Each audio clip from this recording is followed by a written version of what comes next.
is this presentation, and this research is based on, mostly on that. Just a brief background. We can share this presentation, so I usually take more time for this.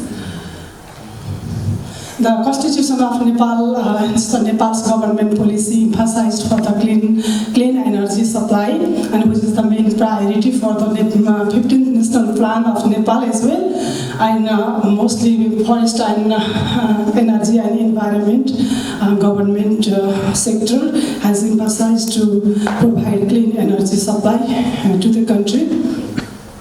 Next, please.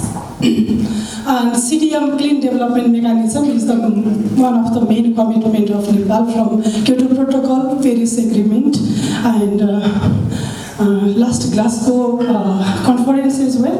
And biogas is the first CDM project in Nepal which governs certified emission reduction, carbon credit emission, and that is the main source of income from energy sector for the government. So biogas, including other renewable energy like hydropower, micro-hydro, and improved cook stoves, those types of programs are being implementing as a CDM project, where biogas is the main one to get revenue as well as a carbon credit.